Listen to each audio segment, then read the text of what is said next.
Once upon a time, the infamous rover Reynardo plundered the floating isles. Then his mother called him to her deathbed. "Swear to me that you won't die on the gallows," she rasped.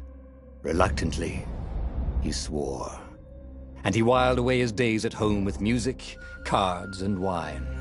But the Emperor had changed. He'd been good once, a shy, almost humble toad. He'd built universities. But then people started whispering about mass graves in the woods, midnight rituals, victims screaming. The Imperial Ravens would round up entire villages, and no one ever returned. The Ravens had come to Ubar scouting for ancient books said to be of great power.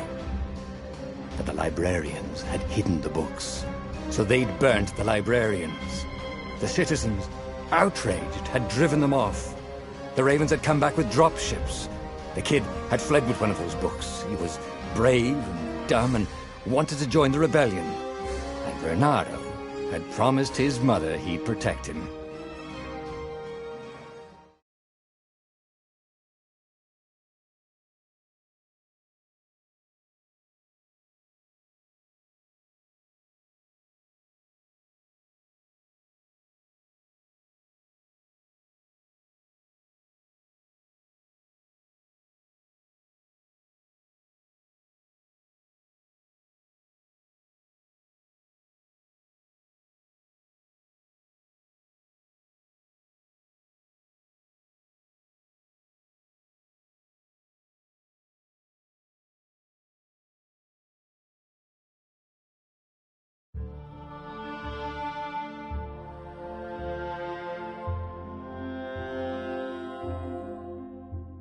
The kid was looking down, watching his city burn. "Sorry, kid," Reynardo told the kid. "Look, if we give them the book, they'll leave you alone." "My mother died for this book!" "I promised her I'd protect you." "Oh, damn it." The kid had run off. With the book, of course. So Reynardo had to run after him.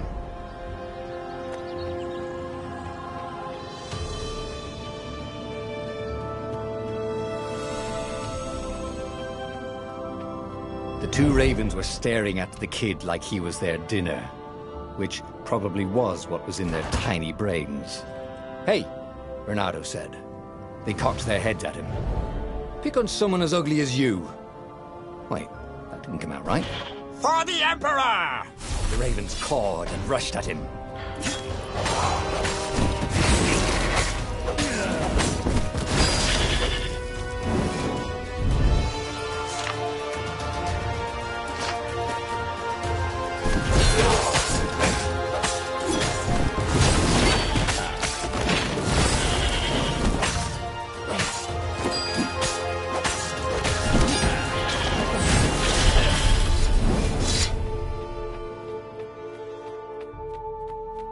A dropship flew overhead.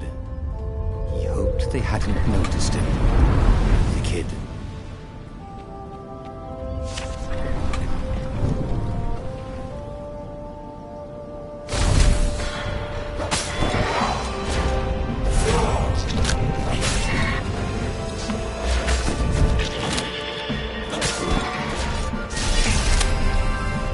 Oh, right. The Gate of Heroes. Someone's idea of a joke, making the Skyship Docks a gated community. You needed a hero's sword to open it. And the kid was on the other side of the gate. Who let you through? Promise me you'll take the book to the rebels, or I'm gonna steal your ship. I'm not taking that damn book anywhere, and neither are you. Try and stop me, laughed the kid. I bet you don't even have a hero sword. And with that, the kid hopped away. Had to hand it to the kid. He was an idiot, but he had guts. Where was Reynardo going to get a hero sword? Ore and wind essence? Perfect.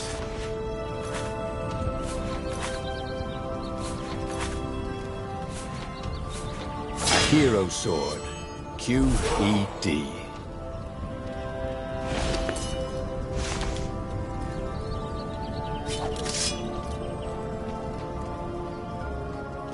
This is what he got for settling down and finding people to care about. The kid's mum had been a swell cook, and she'd laughed at Renado's jokes, even when he didn't know he'd made one. And then the ravens had come to burn her. And she'd made him promise to protect the kid. But she never told him where the book was. Just the kid. He came up to a ledge. It was too far to jump. There'd been a bridge here before, hadn't there? And there was Peter, giggling at him. "How'd you get across?" he asked the kid. "Where'd you find a hook?" "I hopped," said the kid. Wise-ass kid. "Hey, look out behind you!" "Cute," said Renato. Ah, ravens.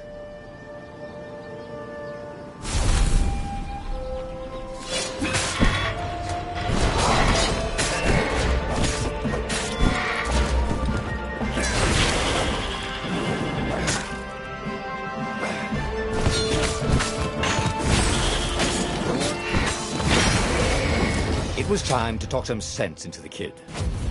Just hook his way across the ledge and chase the kid down. Thing was, he hadn't used his hook since he'd retired. Damn it.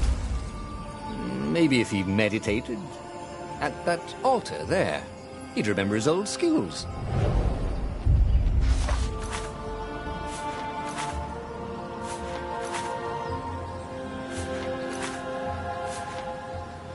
It was starting to come back to him.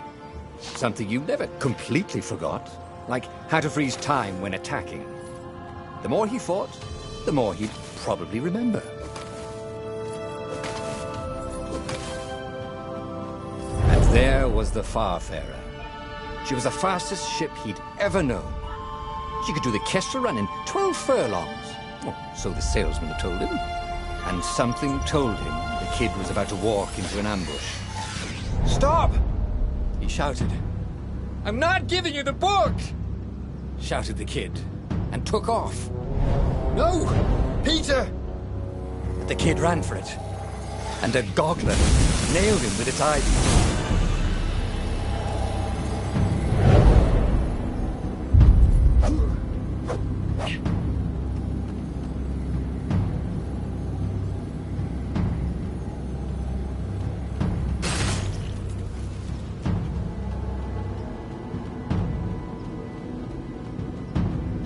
The book was unburned. Next to it were the buckles from the kid's shoes, and a kid-sized pile of ashes.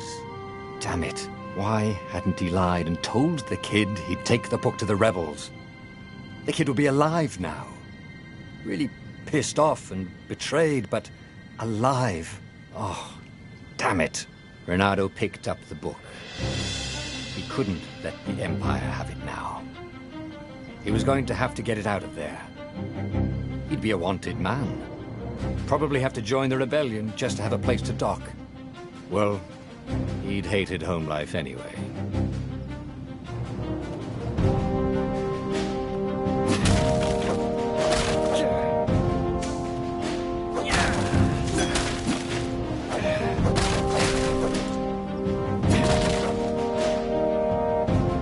What was the big deal about this book anyway? Maybe he should open it and find out. All that had been years ago. How many? The war was a blur, and now 3 Raven scout ships were chasing him. "Where are you running, rebel?" cawed the Raven captain over the loudhailer. Renato could see them cranking up their catapults. "Just going out for milk?" Renato yelled back. "Where can you run?" laughed the Raven horribly. Far behind him, another city was burning. The dark cloud above its island was thousands of Imperial ships. The fleet was doing a thorough job. "Take us to the rebel base, and we'll spare your life!" it cawed. The entire jury-rigged rebel fleet was only a few islands to the east. Beyond that were only the pillars of heaven, a sea of endless blood-colored tornadoes. The rebellion was out of time. unless Reynardo could bring a game changer. Maybe he could. Reynardo had found out where he could find the pieces of the Sky Ripper, the legendary weapon that had exiled the lost gods. Surely a legendary weapon could win the final battle. On the other hand, his old friend Lapino had sent Reynardo a desperate message saying he had a brilliant scheme to save the rebellion. If Reynardo could only rescue him. Reynardo dived the Farfarer towards the abyss. As he felt the heat of the jet stream, the Raven ships peeled off, not stable enough to follow him down there. Now it was time to choose. Lapino or the Sky Ripper?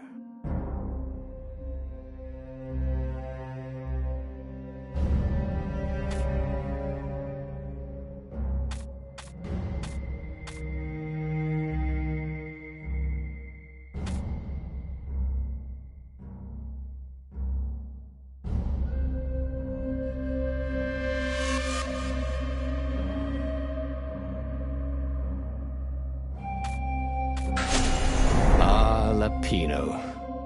Apparently, the Mad Rabbit had sold a Pegasus that he did not exactly own. Lapino always wiggled out of trouble, given time. But he was out of time. The Ravens had figured out that Lapino was a rebel spy. If the fleet reached him first, they'd string him up for that. Never mind the winged horse.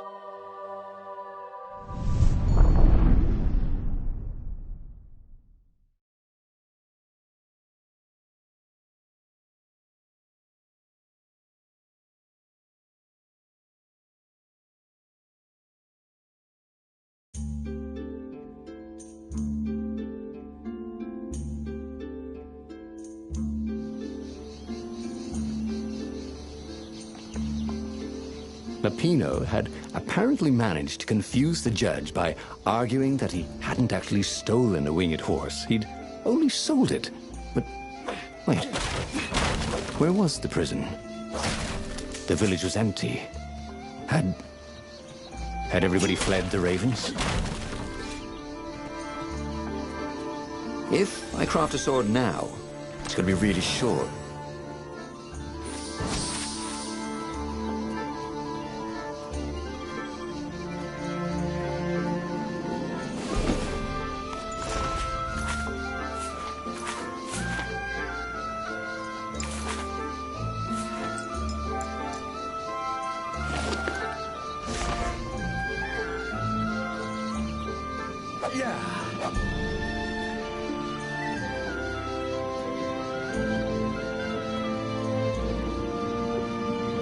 There was an inscription, no spitting.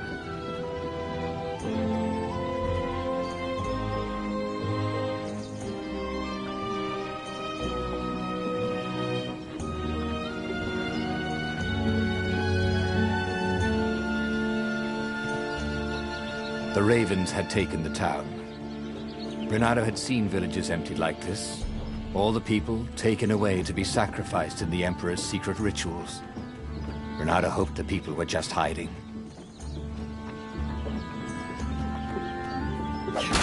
Reynardo's blood was up. He just needed to smash something.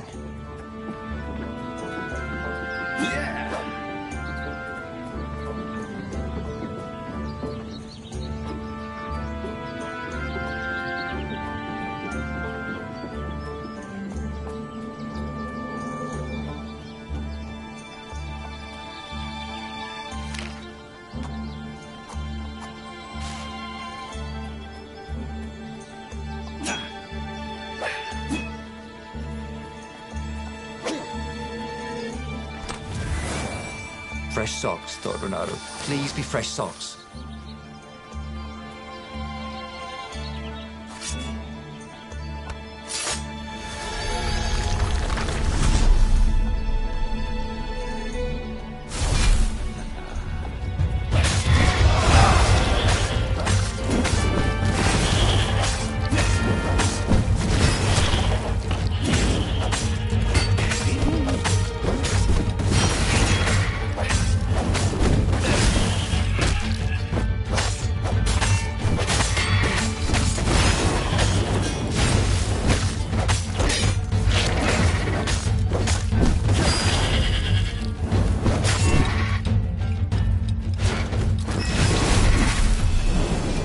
ravens were landing everywhere.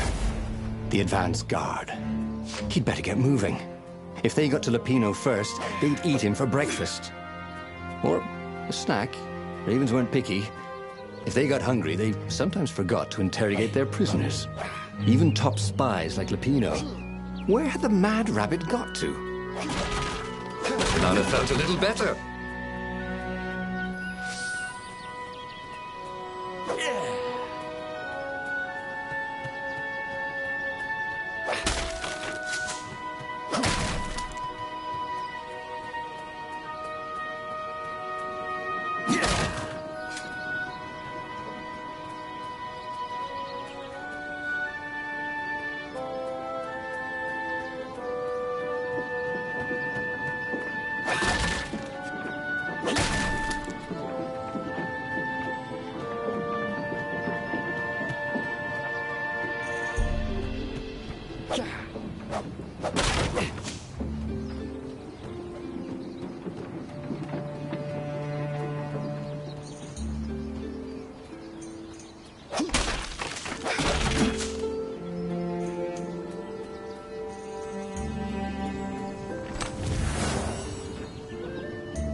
Renata felt like he was ready to learn a new thing. It was starting to come back to him. Something you never completely forgot, like how to freeze time when attacking. The more he fought, the more he'd probably remember.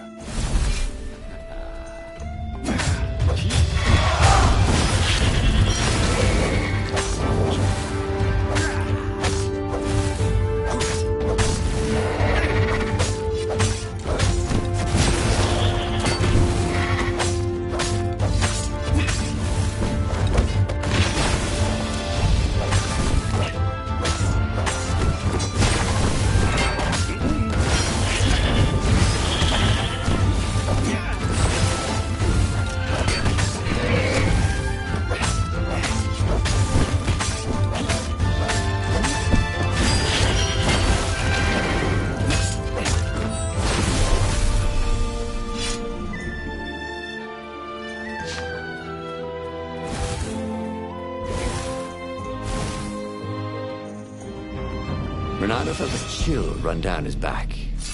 Or possibly a flea.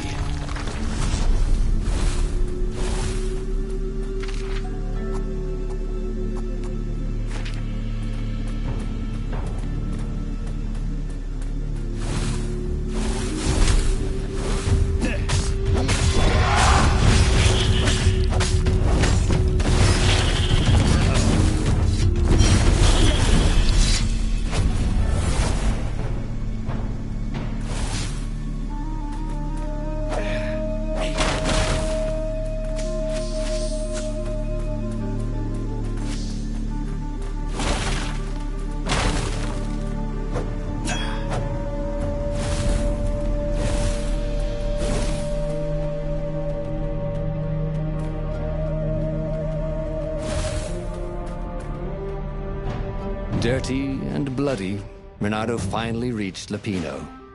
The rabbit was practicing his shuffle. Renato recognized the cards. It was Lupino's favorite deck. Oh, I thought you were in danger. I am. The ravens are coming. Oh, the prison thing. Right, yeah, see, this guard owed me 53 ducats, so we made a deal. They're very reasonable people, actually, for weasels. Now, I got a brilliant plan to kidnap Zenobia. We capture Zenobia, we find out what she knows. And that's the whole war right there. Easy peasy, lemon squeezy. Capture the Emperor's greatest general, who also happened to be a deadly sorcerer and, oh, his only daughter. That would be worth it. On the other hand, he could still get to the core of the Sky Ripper, even if he couldn't get the whole thing. It must have great power.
To make the Sky Ripper, the Transcendent Emperor had wrapped an armature around the eye of a god.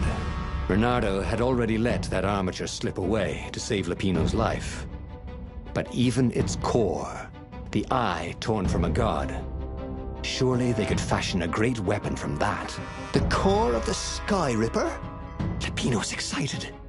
That's an actual thing that we could just go and get. You've been busy. He sure had. Bernardo told him all the things he'd been up to. Soon they got to talking about old times, about wages they'd won and lost, and scrapes they'd barely got out of. It was good to be back with his friend. Bernardo grinned. He had a very good feeling about this.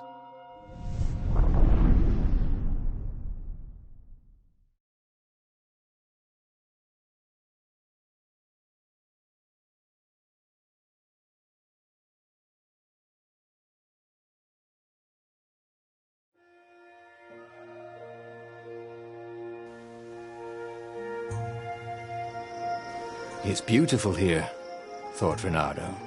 He was thrilled to be back with his old war buddy. He'd missed the mad rabbit, but something was not quite right.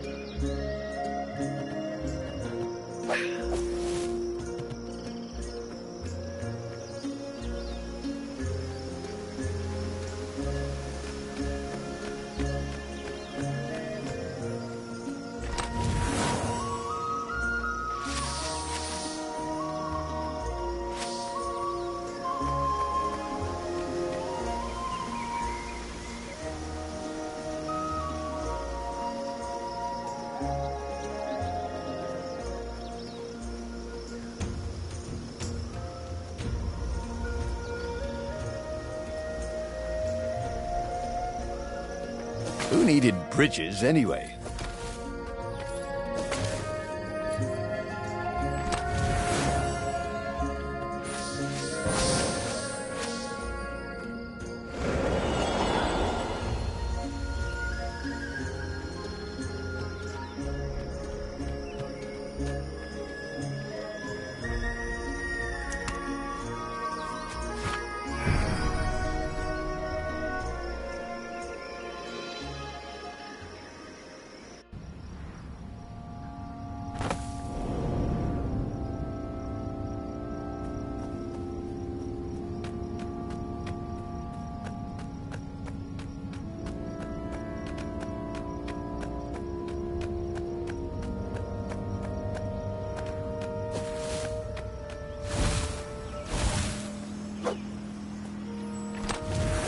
This chest contained blank passports from 15 countries.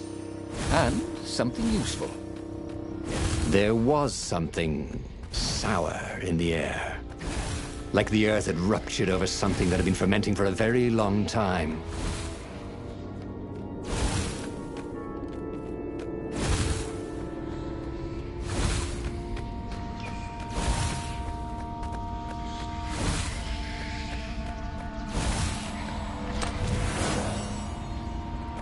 I wonder what I could make with all these sword crafting materials, thought Renato.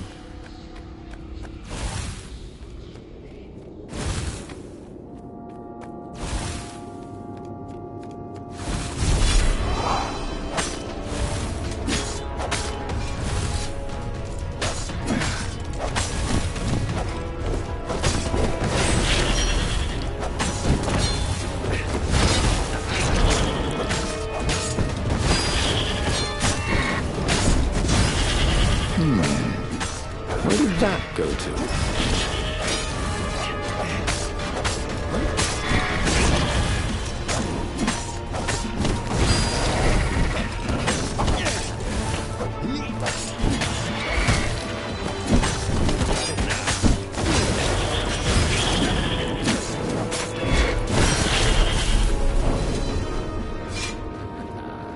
Renato felt wrong all over. He could feel an almost palpable sickness in the air. And if the land could have tumors, they would look like these monstrous crystals. The forest was quieter than it had been. There were insects, a few birds, if you didn't count the ravens. Bernardo smelt sick animals and dying ones, but no healthy ones. And getting a bad feeling about this, Bernardo thought. Maybe Lapina was right. Maybe they should have kidnapped Zenobia instead of coming here.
As he held the radiant icosahedron, Bernardo felt queasy, like dozens of tiny worms were nibbling his insides. It wasn't healthy to be so close to the eye of a god. How could he use it? He could take it to the observatory. The scientists there could tell him how to harness its ancient power. But honestly, Bernardo ached to get away from it. He brought the core back with him to the Farfarer. But honestly, Bernardo ached to be rid of it. Tell you what, said Lapino. I'll take it to the observatory. You attack the Imperial outpost. The Imperial outpost was a vital communications node. Taking it could shatter the Empire's ability to coordinate. And it would be full of secret plans and maps and maybe even rebel prisoners. It was a good target for a hero like Bernardo. But what if Lapino got the core and then broke it, or lost it, or worse? Was Bernardo ready to take that risk? Maybe it was better if he brought the core to the scientists himself.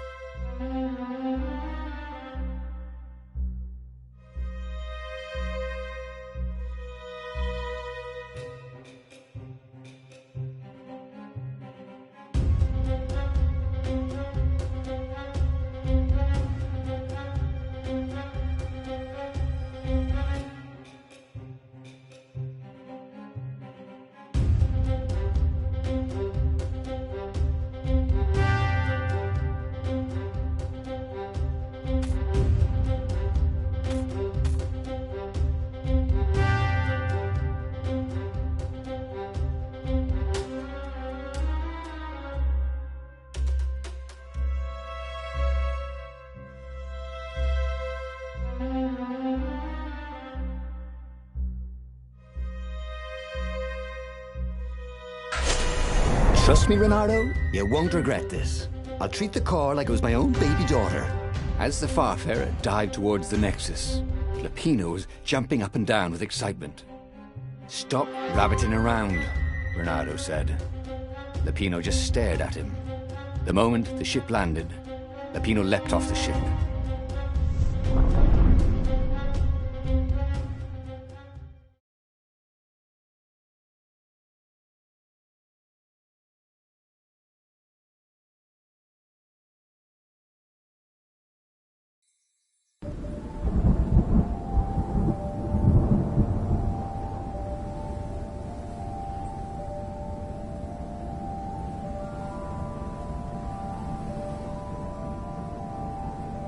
As Lupino vanished into the wilds of the Nexus, Renato vaguely remembered Lupino had a baby daughter, didn't he?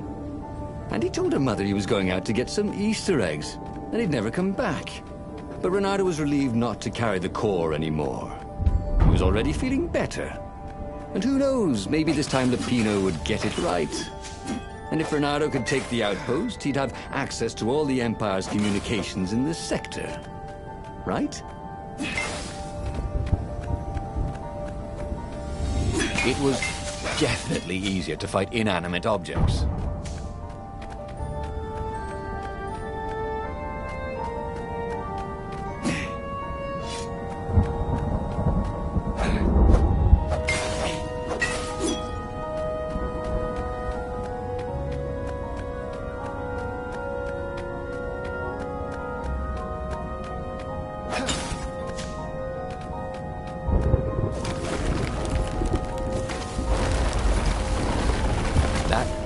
Always a rush.